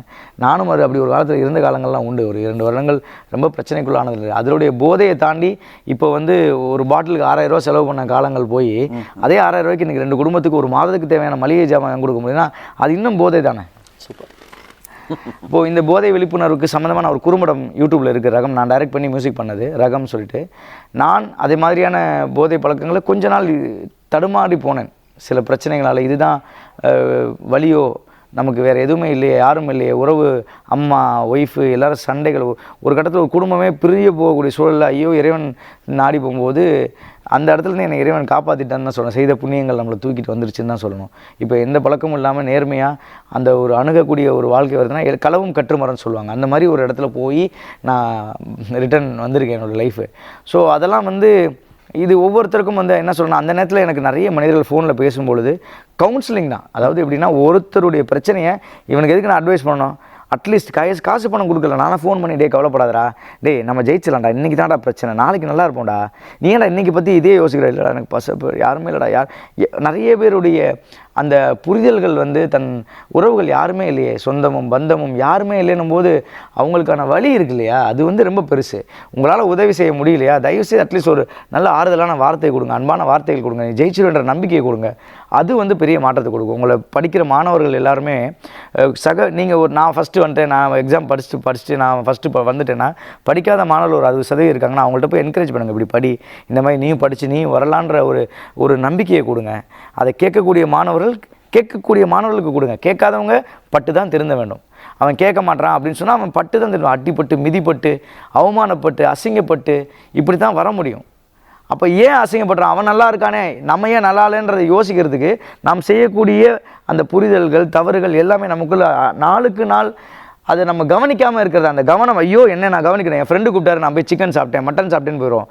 இப்போ நான் என்னுடைய உடம்பை குறைச்சிக்கிட்டு இருக்கு. இவ்வளோ நாள் எனக்கும் அந்த விழிப்புணர்வு இல்லை. என்னுடைய உடம்புக்கு ஐயோ நான் என் நண்பனுக்காக போய் நேரம் வச்சேன், என்னுடைய ஹார்ட்டுக்காக நான் எங்கே நேரம் செஞ்சேன், என்னுடைய கிட்னிக்காக என்ன நேரம் செலவழிச்சேன், என்னுடைய உடல் உறுப்புகளுக்காக நான் என்ன நேரம் செலவழிச்சேன்னா சத்தியமாக கிடையாது. ஐயோ இது ரொம்ப தவறு பண்ணுறேன். உணவுலேருந்து அதை சரி பண்ணுவோம், அப்புறம் உடற்பயிற்சிகளை செய்வோம். இன்னும் ஓரிரு மாதங்களில் நிச்சயமாக என்னுடைய உடல் மாற்றங்கள் நடந்துடும். ஏன்னா மனமாற்றம் வந்துருச்சு, உடல் மாற்றம். நம்ம ஒரு எடுத்துக்காட்டாக விளங்கணும் போது நிறைய விஷயங்களை நம்ம முன்னெடுக்கணும் அப்படின்றதுக்காக ஓடிட்டுருக்கேன். வெறும் அட்வைஸ் மட்டும் பண்ணுறதில்ல. அந்த அட்வைஸ் சொல்லும்போது நான் சரியாக இருக்கிறேனான்னு என்னை நான் நறுக்குன்னு நெஞ்சில் அடித்து கேட்டுக்குவேன். அப்போ தான் அட்வைஸ் பண்ணுறது. அதுக்கு தகுதியானவனாக இருக்கணும் இல்லையா. சும்மா நான் கேமரா எடுக்கிறேன்றதுக்காண்டி நம்ம எதையும் பேச போகிறதில்ல. நிறைய மாணவர்களுக்கு இன்றைக்கி வந்து அந்த புரிதல்களையும் விழிப்புணர்வு. இப்போ கூட இடையில எங்களுடைய இந்திய தொலைக்காட்சியில் என்னை கூப்பிட்டு ஒவ்வொரு வாட்டியும் என்னை கூப்பிடுவாங்க, ஒவ்வொரு வார தலைப்புக்கு என்னை கூப்பிடும்போது பெற்றோர்கள் பிள்ளைகள் வந்து வேலை பார்த்துக்கிட்டு இருக்கிறது, படிச்சுக்கிட்டே வேலை பார்க்குறதுக்கு பெற்றோர்களை வந்து எந்த அளவுக்கு பயன்படுத்துகிறான்னு ஒரு தலைப்பில் வரும்போது, பெற்றோர்கள் பாவம் பெற்றுட்டாங்க, தனக்குன்னு ஒரு குடும்பம் வேணும்னு பெற்றுட்டாங்க, அது ஒரு பெரிய குத்தமாக. அப்போது அந்த தலைமுறைக்கு என்ன செய்யணும், எங்கள் அப்பா அம்மா அதை செய்யலை, அந்த அப்பா மட்டும் அதை செய்கிறாங்கன்ற பாகுபாடை பார்க்காம எங்கள் அப்பா எங்களுக்கு ஒரு வேளை கஞ்சியாவது கொடுத்தாங்கன்ற அந்த சந்தோஷத்தோடு அந்த தாய் தகப்பனை நினச்சிக்கிட்டு ஒவ்வொரு முறையும் அடுத்த தலைமுறை, என்னுடைய தலைமுறை அடுத்து 3 வேளைக்கும் என் பிள்ளை கஷ்டப்படக்கூடாதுன்னு உழைச்சா இந்த வீட்டினுடைய மாற்றம் மட்டும் இல்லை, நாட்டினுடைய மாற்றமும் நிச்சயமாக நடக்கும். அது ஒவ்வொருத்தருடைய தன் மேலே இருக்கக்கூடிய விழிப்புணர்வு தான் இருக்குது. இன்றைக்கி நம்முடைய ஊடகங்கள், சோஷியல் மீடியாக்களை நம்ம என்ன பண்ணுறோன்னா, அடுத்தவருடைய வாழ்வியலை பார்த்து இவன் வீடு வாங்கிட்டான், இவன் கார் வாங்கிட்டான், இவன் நல்லா இருக்கான், இவன் இந்த ட்ரெஸ் போட்டிருக்கான், இவன் அப்படி இருக்கான்றதை விட நாம் என்ன செய்கிறோம், நமக்கு இறைவன் ஒரு கிழிஞ்ச துணியை கொடுத்துருக்கானா, இதுலேருந்து தச்சு போடுறதுக்கான வழியை செய்யணும். தச்சு போட்டதுக்கப்புறம் சொந்தமாக ஒரு கிழியாத துணியை வாங்கி போடுறதுக்கான வழிகளை ஏற்படுத்துறதுக்கு நம்மளுடைய கவனத்தை நம்ம பக்கம் செலுத்தினாலே நீங்கள் உங்களுடைய பிரச்சனைகள்லேருந்து பாதி வேறு வெளியே வந்துடலான்றதான் என்னுடைய பெரிய வேண்டுகோள். நான் மிகைப்படுத்தி பேசியிருந்தாலோ இல்லை யாரையும் கஷ்டப்படுத்தி பேசினாலோ மன்னிச்சிடுங்க. ஏன்னா நிறைய ஆதங்கங்கள் இருக்குது, நிறைய ஆசைகளும் இருக்குது. என்னென்னா பேராசை இல்லை, ஆசை. நிறைய கோடிகளை சம்பாரித்து நிறைய பேருடைய வாழ்க்கை மாற்றங்களை ஏற்படுத்தணும்னு ஆசையாக இருக்குது. என்னுடைய இறப்பின் போது நான் என்னைக்காவது ஒரு நாள் வந்து ஒரு 100 வயசில் இருக்கிறேன்னா இல்லை 200 வயசில் இருக்கிறேன்னா, ஏன் அதிகப்படியாக நான் வாழணும்னு ஆசைப்பட்றேன்னா, அதிகப்படியான மக்களுக்கு நன்மை செய்யணும்னு ஆசைப்பட்றேன். அப்படி இறக்கும் பொழுது, இறக்கும் தருவாயில் ஒரு 5 கோடி பேர் கண்களில் கண்ணீர் வரணும். அதுதான் என்னுடைய அதிகபட்ச ஆசை. அப்படி தான் நான் யோசிச்சிருக்கேன். அப்போ அந்த 5 கோடி பேர் கண்களில் கண்ணீர் வர அளவுக்கு அவங்க வாழ்க்கையில் நான் எந்தபடியான வாழ்க்கையை வாழ்கிறேன்னு ஒன்று இருக்கு இல்லையா, அதை தான் நான் உருவாக்கணும்னு வச்சுருக்கிறேன். ஏன்னா அப்துல் கலாம் ஐயாவை வந்து நான் நேரில் பார்த்ததில்லை. அவர் இறந்துட்டார்ன்ற செய்தி கேட்கும் பொழுது என்கிட்ட ஒரு 5 நிமிடம் என் கண்கள்லேருந்து நீர் தழும்பு வந்துக்கிட்டே இருந்தா. ஐயோ இப்படி, ஏன்னா அவருடைய புத்தகங்கள் படிச்சிருக்கிறோம், அவருடைய வாழ்க்கையை படிச்சிருக்கிறோம், என்ன இப்படிப்பட்ட மனிதர் இறந்துட்டாரே அப்படின்னு என்ன அறியாமல் அந்த கண்ணீர் தான் எனக்கு பெரிய உத்வேகத்தை கொடுத்தது. ஸோ அது வந்து ஒவ்வொரு இளைஞர்களும் வந்து இந்த போதை பழக்கம், ஏன்னா இன்றைக்கி இளைஞர்கள் போதை வந்துருச்சு அது வந்துருச்சுன்னு சொல்கிறாங்க. அந்த மாதிரி எந்த விஷயங்களும் தயவுசெய்து ஈடுபடாமல் சந்தோஷத்தை வந்து உங்கள் குடும்ப பக்கம் திருப்பி, உங்கள் மீது திருப்பி உங்களுடைய வாழ்க்கையை முன்னேற்றத்துக்கு முயற்சி செய்யுங்க. இவன் பெரிய அட்வைஸாக இவன்லாம் ஒன்றா அப்படின்னு சொல்லி நினச்சிங்கன்னா அது உங்களுடைய தவறு, என்னுடைய தவறு இல்லை. கேட்கக்கூடியவர்களுக்காக மட்டுமே நான் அதை சொல்கிறேன். கேட்காதவர்களுக்கு இதை நான் சொல்ல போகிறதில்ல. நான் என்ன சொல்கிறேன், நான் அந்தளவுக்கு பெரிய ஆளான்னு தெரியாது. நான் சந்தித்து பாதித்து நான் அதிலேருந்து மீண்டு வந்திருக்கேன் அப்படின்னா நிறைய நல்ல உள்ளங்கள் எனக்கு வழி நடத்தியிருக்கிறாங்க. நீங்களும் அந்த மாதிரியான விஷயங்களில் உங்களை ஈடுபடுத்தியிருந்தீங்கன்னா அதிலேருந்து மீண்டு வந்து உங்களுடைய உயர்ந்த மாற்றத்துக்கு நீங்கள் உங்களை வழிவகை செஞ்சுக்கங்க. நீங்கள் மாறும் பொழுது ஒவ்வொரு விஷயத்தையும் மாற்றுறதுக்கான வழி நடக்கும். அடுத்த தலைமுறை சரியாக அமையணுன்றதான் என்னுடைய விஷஸ். அதுக்கு நான் என்னுடைய வாழ்த்துக்களையும் செய்கிறேன். நானும் அதற்காக தொடர்ந்து உழைத்து கொண்டே இருப்பேன்றதை கேட்டுக்கிறேன். என்னுடைய திரைப்பயணம் இதெல்லாம் தாண்டி இப்போ உதவ மனிதத்துக்காக நான் அதிக நேரத்தை நான் செலவழிச்சிட்ருக்கேன். ஏன்னா என் மனசுக்கு அவ்வளோ பிடிச்சிருக்கு. நிறைய பேர் கேட்பாங்க ஷூட்டிங் இல்லையா உனக்குன்னு. என் தொழில் ஷூட்டிங் நான் நடிச்சிட்ருக்குது. முன்னாடி நிறைய படங்களை போய் நடிச்சுக்கிட்டே இருந்தேன். காசு வருது, இங்கே ஒரு 10,000 கொடுத்தா நடிப்பேன், அங்கே 20,000 கொடுத்தா நடிப்பேன், இங்கே 50,000 கொடுத்தா நடிப்பேன், சிலது வந்து ஃப்ரெண்ட்ஷிப்புக்காக நடிப்பேன். இது என்ன ஆயிடுச்சுன்னா காலப்போக்கில் வந்து என்னடா இப்படியே உழைச்சிக்கிட்டே இருக்கும். 26 வருஷம் தொடர்ந்து இப்படியே உழைச்சிட்ருக்கோம். ஒரு நிலையான ஒரு விஷயங்கள் இல்லாமல் மனசுக்கு பிடிச்ச மாதிரி வேலை செய்யணும். அப்போ சரியான படம் சரியான கதாபாத்திரம் வந்தால் மட்டும் வேலை செய்வோம். அப்போ இந்த பணம் எனக்கு வந்துச்சுன்னா இதில் நான் வேலை செய்வோம். அதை தாண்டி மிகப்பெரிய பொறுப்பை நம்ம சுமந்துட்டு போகிறதுனால இதுவும் எனக்கு ரொம்ப ஆத்மார்த்தமாக இருக்குது. நம்ம செய்யக்கூடிய விஷயம் மனசாட்சிக்கு பிடிச்சி செய்யணும், அப்படி தான். ஸோ அதனால் அந்த வகையில் கண்டிப்பாக ஒரு நல்ல சமூக செயற்பாட்டாளராக நிச்சயமாக நான் இருப்பேன். உதவ மனிதம் உங்களோட பயணிக்கும். உங்களுக்கு இன்னும் என்னால் முடிஞ்ச நல்ல விஷயங்களை செய்யணும். சக உறவுகளோட ஒத்துழைப்போடு இன்னும் இதை பார்த்துட்டு இருக்கிற வெளிநாடுகளில் இருக்கக்கூடிய நண்பர்கள் எல்லாருமே எங்களுடைய உதவ மனிதமில் வந்து நீங்கள் கை கோர்க்கணும் அப்படின்றத நான் கேட்டுக்கிறேன். நெட்லேயும் வந்து சோஷியல் மீடியாஸ்லேயும் எல்லாத்துலேயுமே இருக்குது. கூகுளில் பிளாக் பாண்டியன் டைப் பண்ணிங்கன்னா கூட எங்களுடைய விஷயத்தை ஈஸியாக நீங்கள் அணுகலாம். உங்களுடைய அனைவருடைய அன்பும் உதவியும் ஆதரவும் தேவை, பல பேரை நன்மையாக வைக்கிறதுக்காக. நடிகராக மாத்திரமல்லாது இயக்குனராக இசை துறையோடு நீங்கள் பயணிக்கிறீங்க. உங்களுடைய எதிர்கால திட்டம் என்னது? சினிமா துறையை பொறுத்த மட்டும் எத்தகைய முயற்சிகள் எடுக்க காத்திருக்கிறீங்க? இன்னும் ஒரே விஷயந்தான், சமூகம் வந்து ஒரு என்னுடைய அறக்கட்டளையை நாடி வந்த ஒருத்தவங்க வந்து மருத்துவ உதவி செய்கிறதுக்காக சென்னையில் வந்து ஒரு ஹாஸ்பிட்டலுக்கு போயிருந்தேன். கவர்மெண்ட் ஹாஸ்பிட்டலுக்கு போகும்போது அங்கே ஒரு மருத்துவர் வந்து அந்த என்னை சினிமா நடிகன்னு பார்த்தோன்னே அந்த ட்ரீட்மெண்ட் பண்ண மாட்டேன்னு சொல்லிட்டார். நான் பண்ண மாட்டேன்டா உங்களுக்கு, ஏன்டா சினிமாவில் என்னடா பண்ணிக்கிட்டு இருக்கீங்க அப்படின்னு சொல்லி ஒரு ஆதங்கத்தோடு பேச ஆரம்பிச்சிட்டாரு. அப்போ வந்து எனக்கு எதனால் சார், ஒன்றும் இல்லை சார், அவங்க அடிபட்டிருக்கு, கொஞ்சம் ஹெல்ப் பண்ணுங்கள் சார் அப்படின்னு. எல்லாத்துக்கும் பண்ண வேண்டாம், உங்களுக்கு பண்ண மாட்டேன்டா அப்படின்னு சொல்லி ரொம்ப ஆதங்கமாக பேசினார். எனக்கு ரொம்ப ஒரு மாதிரி வியப்பாச்சு. நான் என்ன செய்கிறேன்னு தெரியல. சார் எதனாலும் ட்ரீட்மெண்ட் முடிச்சுட்டு பேசிக்கலாமே சார், எதனால் சார் எங்கள் மேலே கோவம் அப்படின்னு சொல்லிட்டு பேசிவிட்டு விட்டாச்சு. அப்புறம் சும்மா சொல்லிவிட்டு என்னை அந்த மாதிரி ஒரு கோவமாக பேசிவிட்டு பேஷண்ட்டை கூட்டு உள்ளே போய் ட்ரீட்மெண்ட் பண்ணிட்டார். இப்போ திருப்பி வந்தார். நானும் அவரும் உள்ள ரூமில் உட்காந்து பேசுகிறோம். சினிமாவை எப்படிடா பயன்படுத்துறீங்க நீங்கள்? தொடையை காட்டுறதுக்கு, இடுப்பை காட்டுறதுக்கும், மார்பை காட்டுறதுக்கும் தானே பயன்படுத்துவீங்களான்னு பிடிச்சி கேள்வி மேலே கேள்வி கேட்குறாரு. ஐயா சார் தப்பாக எடுத்துக்காங்க சார், நீங்கள் என்கிட்ட என்ன சார் இந்த கேள்வி கேட்குறீங்க? நான் நடிகன்னா நீங்கள் ஒரே துறையில் தான்டா இருக்கீங்க, போய் சொல்ல வேண்டியதானடா அப்படின்னா. ஐயா வியாபாரம் இந்த மாதிரி பிரச்சனைகள் இருக்குது. நான் பெருசாக அவர் சொல்கிறத வந்து எதிர்கொள்ளவே இல்லை. அவர் சொல்கிறத மட்டும் கேட்டுக்கிட்டே இருந்தேன். அவர் வந்து இப்படியே கோபமாகவே பேசிக்கிட்டே இருந்தார். உடனே நான் சொன்னேன், சார் நான் பேசிக்கலாமா அப்படின்னும் போது, மருத்துவர்கள் எல்லாருமே வந்து சரியான மருத்துவர்களாக இருக்காங்களா? எல்லா ஹாஸ்பிட்டலும் வந்து பணம் இல்லாமல் சேவை மனப்பான்மையோடு செய்கிறவங்கன்னு உங்களால் உறுதி கொடுக்க முடியுமா அப்படின்னு கேட்டேன். அவர் உடனே வாயடைச்சு போயிட்டார். நான் சொன்னேன், ஐயா நீங்கள் எப்படி உங்களால் முடிந்த உதவிகளை நீங்கள் செய்கிறீங்களோ, உங்களால் முடிந்த ஒரு அர்ப்பணிப்பை கொடுக்குறீங்களோ, அந்த மாதிரி என்னுடைய அர்ப்பணிப்பை நான் கொடுத்துக்கிட்டு இருக்கிறேன். எங்களுடைய சினிமாலேயும் அந்த மாதிரி அர்ப்பணிப்பை கொடுக்குறவங்க எல்லாருமே இருக்கிறாங்க. சில பேர் வியாபாரத்துக்காக இதை தவறாக பயன்படுத்துகிறவங்க இருக்கிறாங்க. இப்படி காட்டினாதான்னு அவங்களுடைய மனபிம்பமும் அந்த அறிவு சூழலும் அவ்வளோதான் இருக்குன்னும் போது அவங்கள போய் நம்ம வந்து ஒன்றும் செய்ய முடியாது. அதனால் நான் சுற்றி இருக்கிற அழுக்குகளை பார்க்குறத விட என் கண்ணுக்கு அந்த முடிஞ்ச அளவுக்கு என் கண்ணுக்கு என்ன தூரம் எந்த தூசிகளை துடைக்கிறேனோ அது வரைக்கும் நான் சுத்தமாக வச்சுக்கிறேனே. நான் வந்து நாட்டை போய் தூய்மைப்படுத்துறதுக்கு எனக்கு ஸ்ட்ரென்த்து கிடையாது. இந்த ரூம் கண்ணுக்கு என்ன தூரத்தில் இருக்கிற தூசியை துடைக்கலாமே. அப்போ என் கண் முன்னாடி நடக்கக்கூடிய தவறுகளையோ எதையோ ஒரு விஷயங்களை நான் சரி செய்கிறதுக்கு முயற்சி செய்யலாமே. இப்படி ஒவ்வொருத்தரும் முயற்சி செஞ்சால் பரவாயில்ல. இப்போ நீங்கள் டாக்டரு, நீங்கள் இங்கேருந்து அரசு மருத்துவமனையிலேருந்து நீங்கள் இந்த வேலையை செய்து பணியை செஞ்சிட்ருக்கிறீங்க. உங்களை மாதிரி பல பேர் டாக்டர் படிச்சுக்கிட்டு ப்ரைவேட் ஹாஸ்பிட்டலில் உட்காந்துட்டு பில்லு கட்டினா தான் பணத்தையே அனுப்புவேன்னு சொல்கிறது எத்தனை இதில் நடக்குது சார் அப்படின்னு சொல்லி விட்டு சொன்னேன். அப்போ இந்த மாதிரி ஒரு விஷயங்களை அவர் சொல்லும்போது அவரும் புரிந்துட்டு சரி 2 பேரும் ஃபைனலாக வந்து நியாயத்துக்கு வந்துட்டார். இனிமேல் நீங்கள் செய்யக்கூடிய பணிக்கு வந்து எனக்கு புரிஞ்சிருச்சு, நீங்கள் நல்லதை செய்யணும் அப்படின்னு. இப்போது எங்கேயோ ஒரு தாக்கத்தை அதை ஏற்படுத்துது நம்முடைய அடுத்த சமூகத்துக்கு ஏற்படுத்தும் போது நம்ம செய்யக்கூடிய நம்ம படத்துலேயும் காதல் இருக்குது, அழகு இருக்குது. ஒரு குடும்பமாக வந்து பார்க்கணும், ஜனரஞ்சகமாக ரசிக்கணும் அப்படின்றதா யோசிக்குது. அந்த ரசனையோடு ஒரு ஆழ்ந்த கருத்தை வந்து உள்ளே வச்சிடணும்னு ஆசைப்பட்றேன். எண்டில் வந்து அந்த ஒரு கருத்தை வந்து மக்கள்கிட்ட சொல்லும் பொழுது அது சரியாக இருக்குன்னு தோணுது. அப்போ எதிர்கால திட்டமிடல் என்னவாக இருக்குன்னு பார்த்திங்கன்னா, இசை, இயக்கம், நடிப்பு, என்னை தனிப்பட்ட ஒரு அடையாளத்தை ஏற்படுத்துறது, அதன் மூலியமாக நிறைய விழிப்புணர்வு கொண்டு வரணும்னு சொல்லிட்டு நிறைய விஷயங்கள் இருக்குது. அதை திரைப்பயணத்தையும் எங்களுடைய திரைத்துறையும் சரியாக நான் வழி நடத்திக்குவேன்னு நம்புகிறேன். நிச்சயமாக நிறைய விஷயங்கள் உணர்வுபூர்வமான சில விஷயங்களை நீங்கள் பேசுகிறீங்க. இப்போ நாங்கள் நிகழ்ச்சியினுடைய இந்த கலந்துரையாடல் இறுதி பகுதிக்குள்ளே வந்துட்டோம். உங்களுடைய அழகாக உங்களுடைய வாழ்க்கைக்கு சினிமா வாழ்க்கை பிள்ளையார் சொல்லி போட்ட அங்காடி திரைப்படத்திலிருந்து ஒரு பாடல், ஒரு சிறு பகுதி பார்த்துட்டு வரோம். கண்டிப்பாக.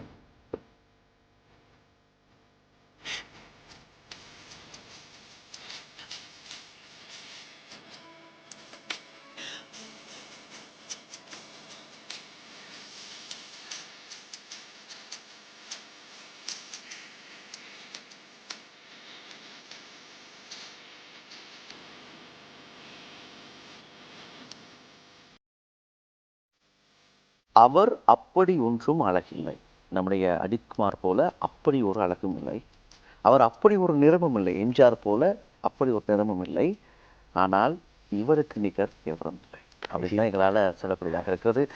உங்களுடைய வெள்ளை மனசை கொள்ள அடிச்சிட்டிங்க பாண்டி, அப்படி தான் சொல்ல முடியும். எனக்கு ரொம்ப இப்போ ஃபீலாக இருக்குது. இப்படி நல்ல விஷயங்கள் செய்கிறத பார்த்து இன்னும் நிறைய பேர் செய்ய ஆரம்பிக்கணும். அதான் உண்மையான தேவைப்பாடு. ஏன்னா ஒரு வறுமைன்றது ரொம்ப மோசமான ஒரு விஷயம். அதிலிருந்து தாண்டணும் அப்படின்னா கல்வி ரொம்ப முக்கியமான விஷயம். கல்வியை கொடுத்துட்டமாக இருந்தால் அந்த சமூகமே மாற்றமடையும். அதான் மிகப்பெரிய ஒரு விஷயம். அந்த பயணத்துக்கு தேசிய அலைவரிசைன்ற இதில் உளமாற உங்களுக்கு நாங்கள் வாழ்த்துறோம். அதே போல் உங்களுடைய இந்த கலைத்துறையிலும் நீங்கள் பல வெற்றிகளை பெற வேண்டும். எப்படி நாங்கள் காலங்களில் இந்த இலங்கை மக்களை நேத்ரா டிவியினூடாக உங்களை பார்த்து ரசித்தார்களோ அதே போல் இன்னும் பல வெற்றிகளை நீங்கள் பெற வேண்டும். வெள்ளித்திரையினூடாக நாங்கள் இன்னும் பார்த்து ரசிக்க வேண்டும். இன்னும் பல முயற்சிகளினூடாக இசையாக இருக்கலாம், இயக்கமாக இருக்கலாம், நடிப்பாக இருக்கலாம், இதெல்லாம் இந்த எல்லா துறைகளிலுமே மென்மேலும் மிளற வேண்டும் அப்படின்னு சொல்லி நாங்களும் பார்க்குறோம் பாண்டி. நிச்சயமாக உங்களுடைய இந்த அன்புக்கும் ஆதரவுக்கும் என்னுடைய நன்றியை தெரிவிச்சுக்கிறேன். தொடர்ந்து என்னாலான எல்லா நன்மைகளையும் வந்து என் சக உறவுகளுக்கு செஞ்சுக்கிட்டே இருப்பேன். இந்த வாய்ப்புக்கும் உங்களுக்கும் இதற்காக உடனிருந்த அத்தனை தோழமைகளுக்கும் நான் நன்றி தெரிவிச்சுக்கிறேன். இந்த ரூபவாணி தொலைக்காட்சியின் மூலமாக இன்றைக்கி இலங்கை மக்கள் அனைவரையும் உலக தமிழர்கள் எல்லாரையும் சந்தித்ததில் எனக்கு பெரிய மகிழ்ச்சி. தொடர்ந்து உதவும் மனிதன் மூலியமாக உங்களோட என்றும் இணைந்திருப்பேன். நான் நடிகன் மட்டுமில்லை, உங்களோட குடும்பத்தில் ஒருவனாக எப்பயும் நான் இருப்பேன் என்று உறுதி கூறுகிறேன். நிச்சயம் உங்களோட சேர்ந்து பயணிப்பதில் நான் பெரும் மகிழ்ச்சி அடைகிறேன். வாய்ப்புக்கு நன்றி. அன்பு உறவு பிளாக் பாண்டி. இன்றைய தினம் நம்மோடு இந்த நட்சத்திர சந்திப்பு பகுதியில் இணைந்து கொண்ட தென்னிந்திய திரைப்பட நடிகர் கலைஞர் பிளாக் பாண்டி இல்லைங்க ஒயிட் பாண்டி அவர்களுக்கு உளமார்ந்த நன்றி. நீங்கள் பிளாக் பாண்டினே சொல்லுங்கள். நன்றி. எண்ணம் போல வாழ்க்கை மென்மேலும் சிறக்க இலங்கை மக்கள் சார்பாக வாழ்த்துக்கள். நிச்சயமா. இந்த அளவோடு இன்றைய நேத்ராவின் நட்சத்திர சந்திப்பு நிகழ்ச்சி நிறைவடைகின்றது. இன்றைய நட்சத்திர சந்திப்பில் கலந்து கொண்ட நட்சத்திரம் பிளாக் பாண்டி அவர்களுக்கு நேத்ரா கலையகத்தின் சார்பாக நன்றிகளை தெரிவிக்கின்றோம். இன்றைய நிகழ்ச்சியினுடைய தயாரிப்பாளர் சஜா, அத்தோடு செட், கேமரா, டெக்னிக்கல் உதவிகள் புரிந்த அனைத்து உத்தியோகஸ்தர்களுக்கும் நாங்கள் நன்றிகளை கூறி இந்த கலந்துரையாடலுக்கான ஏற்பாடை செய்த திருவாளர் பிரகாஷ் மற்றும் சஞ்சுகுமாருக்கும் நாங்கள் உளமார்ந்த நன்றிகளை தெரிவித்து விடைபெறுகின்றோம். உங்கள் அனைவருக்கும் இந்த நாள் இனிய நாளாக அமையட்டும். நன்றி, வணக்கம்.